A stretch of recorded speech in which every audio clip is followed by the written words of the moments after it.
Assalamualaikum warahmatullahi wabarakatuh. Pada pertemuan kali ini kita akan membahas tentang ibadah puasa membentuk pribadi yang bertakwa.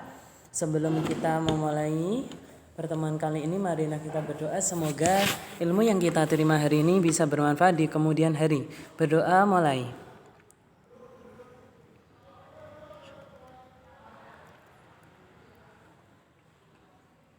Oke, selanjutnya peta konsep kali ini yang kita pelajari adalah satu, puasa wajib, macamnya dan juga ketentuannya. Yang kedua adalah puasa sunnah, macam-macamnya dan juga ketentuannya. Dan yang terakhir adalah soal latihan. Soal latihan sudah include di aplikasi si prestasi. Terus selanjutnya kita akan memperhatikan gambar berikut. Gambar pertama ini adalah meme. Gak sengaja cicip masakan saking enaknya habis semangkuk. Nah ini jadi yang namanya puasa itu batal ya gara-gara icip dikit. Jadi cara ngicipi makanan itu gak seperti itu. Jadi misalnya kalau ibu-ibu kalian itu lagi masak, itu masak aja, terus kemudian kalau pengen nilai duduhnya atau kaldunya ini terlalu asin atau terlalu manis, itu diicipi sebentar, habis itu diludahkan atau dilepeh. Jadi caranya seperti itu, nggak dicicipi terus ditelan. Kalau ditelan itu jelas membatalkan puasa. Selanjutnya perhatikan gambar berikut. Aku berlindung dari godaan ketan yang tertutup. Nah ini pelesetan kalimat itu ta'awud. Ya jenenge yang namanya puasa itu kan godaan terbesarnya sih kalau sebagian orang sih makanan ya, atau mungkin harus. Kalau sebagian yang lain itu gimana cara ngabisin waktunya. Ini termasuk dari godaan ketan yang tertutup, kan enak banget itu. Yang namanya ketan apalagi pas puasa. Kalau hari-hari biasa sih nggak menggoda, tapi ketika puasa itu menggoda banget. Selanjutnya perhatikan gambar berikut. Karena puasa itu piringnya kosong, mirip sama iklan Indomie ya. Indomie kalau puasa itu kemarin pernah ada varian Indomie goreng, ketika puasa itu piringnya kosong. Iklannya juga kosong kan lagi puasa. Nah gitu.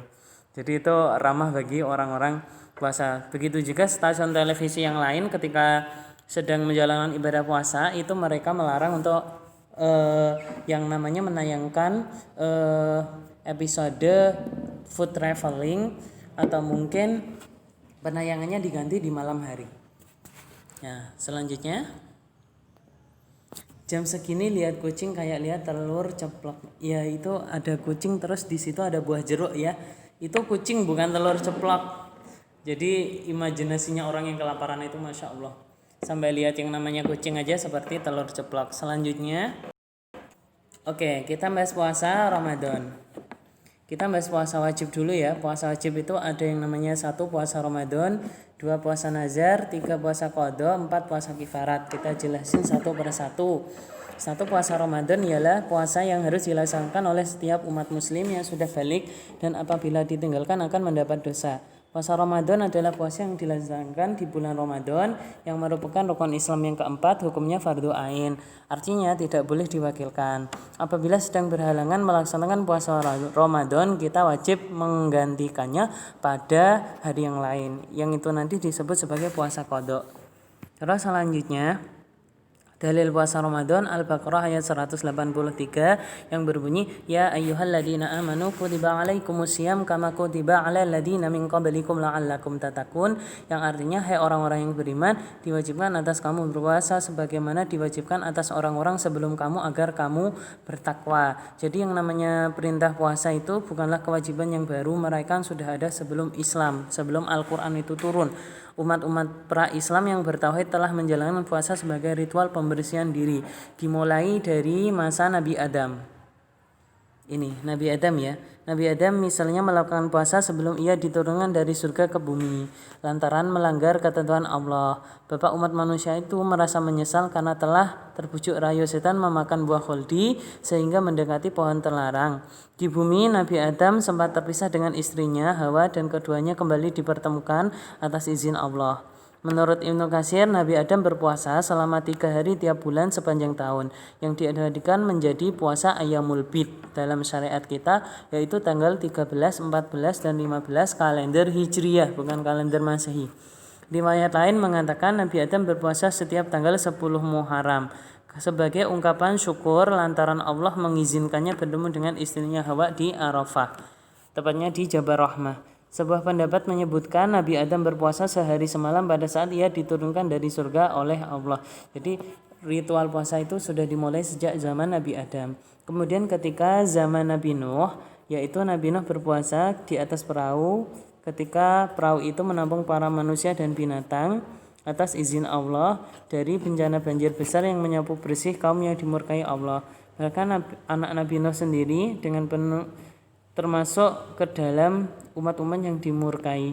Dengan penuh kesabaran Nabi Nuh menjalankan perintah Allah dengan puasa, yaitu setahun penuh kecuali hari raya. Jadi puasanya Nabi Nuh itu setahun penuh, puasa full. Terus selanjutnya puasa Nabi terdahulu. Demikian pula Nabi Ibrahim, bapak bangsa Arab dan Yahudi, berpuasa ketika Raja Namrud memerintahkan pengumpulan kayu bakar yang menggunung tinggi. Nabi Ibrahim berpuasa dalam keadaan ketika dia dilemparkan ke dalam api atas perintah penguasa lalim tersebut. Akan tetapi Allah lebih berkuasa dan memerintahkan api agar menjadi dingin. Kemudian Nabi Musa berpuasa ketika bermunajat kepada Allah di Gunung Tursina. Setelah itu turun yang namanya 10 perintah Tuhan kepada Nabi Musa.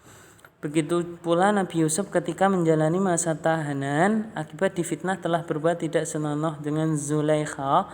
Nabi Yunus juga berpuasa ketika berada dalam perut ikan paus. Nabi Syuaib juga rutin menjalankan ibadah puasa. Nabi Ayub diuji dengan musibah menjadikan puasa sebagai wahana mendekatkan diri kepada Allah. Nabi Daud sistem puasanya 1 hari berpuasa, 1 hari tidak berpuasa, atau biasa disebut dengan intermediately fasting.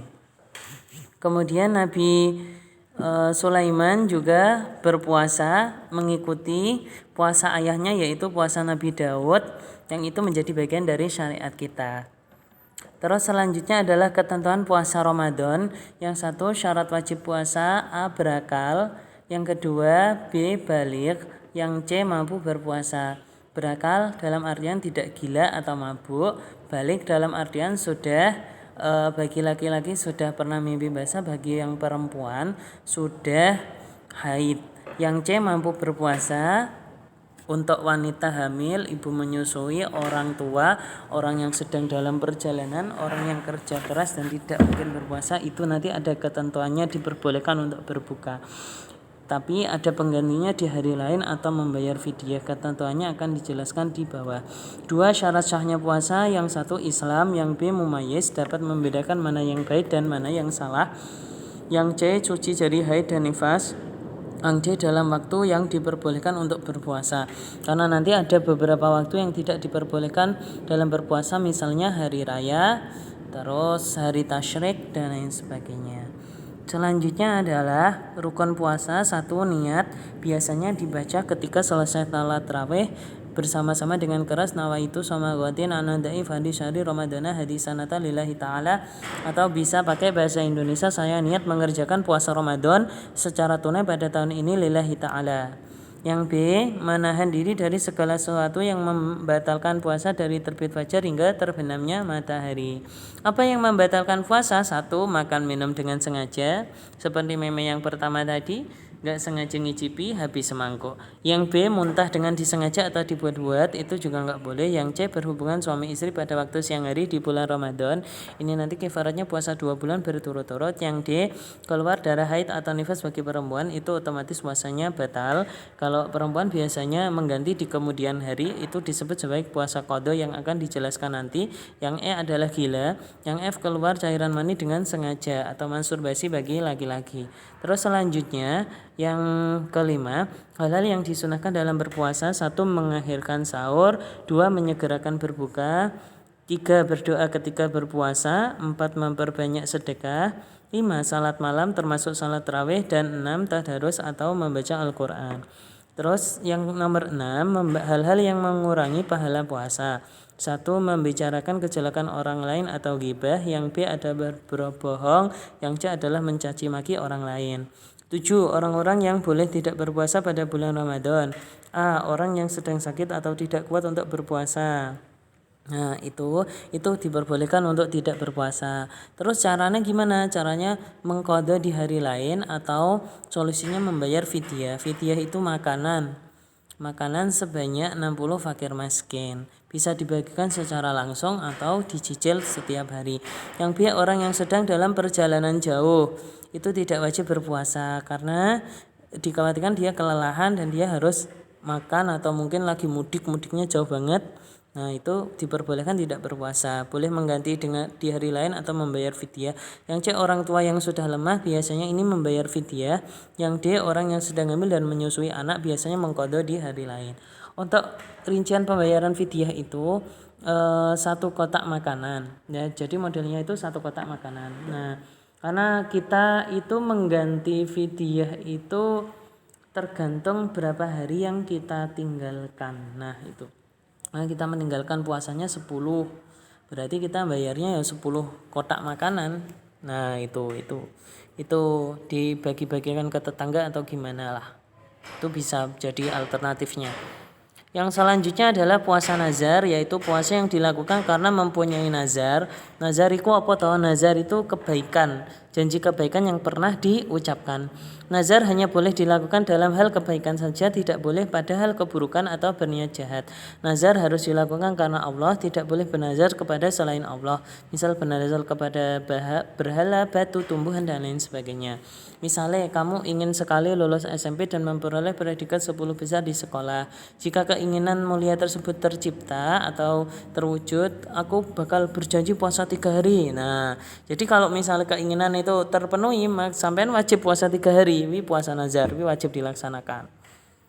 Terus selanjutnya adalah ada yang namanya dalil kewajiban puasa nazar itu Al-Insan ayat 7. Yufuna bin nadri wa yakhafuna yawman kana syarruhu mustatira. Mereka menunaikan nazar dan takut akan suatu hari yang azabnya merata di mana-mana. Karena Rasulullah juga bersabda, barang siapa bernazar untuk mentaati Allah, maka hendaknya ia mentaati Allah, dan barang siapa bernazar untuk durhaka kepada Allah, maka jangan ia melakukannya. Nah, itu dalilnya ada. Terus yang 3 adalah puasa qadha, puasa yang kita niatkan untuk mengganti kewajiban sesudah lewat waktunya. Sebagai contoh, orang yang meninggalkan puasa karena sedang haid berkewajiban mengganti puasa tersebut di bulan yang lainnya.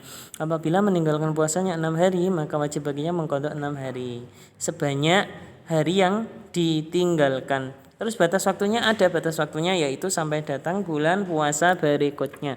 Apabila tidak dilakukan, ia wajib mengqadha serta membayar fidyah.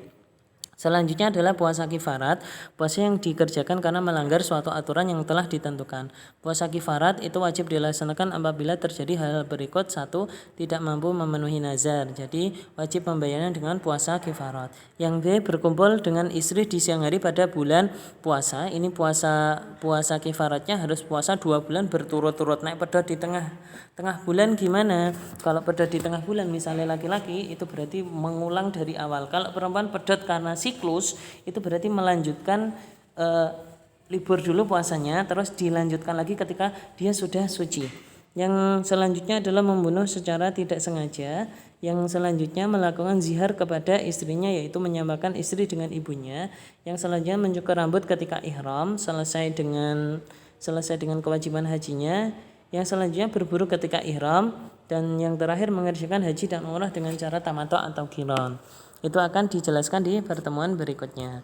Terus untuk yang namanya puasa sunnah itu terdiri atas beberapa hal. 1 adalah puasa sunnah Syawal, yaitu puasa yang dilakukan setelah hari raya Syawal. 1 Syawal berarti tanggal 2 Syawal sampai 7 Syawal itu namanya puasa Syawal, yaitu puasa yang dilakukan sebanyak 6 hari di bulan Syawal. Setelah 6 hari itu selesai, kalau orang Jawa biasanya ada yang namanya bodoh kupatan atau saling mengirimkan ketupat kepada tetangganya beserta opor ayam.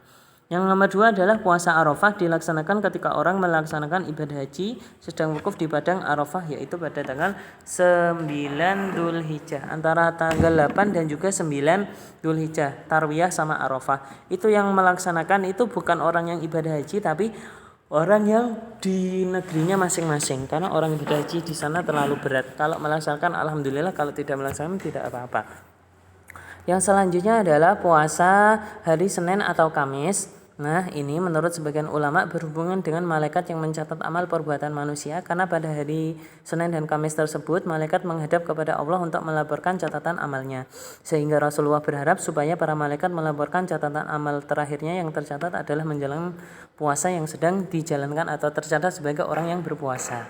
Yang selanjutnya adalah puasa puasa Daud tidak disebutkan, tapi saya tambahkan, yaitu ada yang namanya puasa Daud, itu puasa mengikuti Nabi Daud, sehari berpuasa sehari tidak, itu masuk dalam syariat kita. Kemudian puasanya Nabi Adam, yaitu puasa Ayyamul Bid yang dilaksanakan tanggal 13, 14, 15 bulan Hijriyah.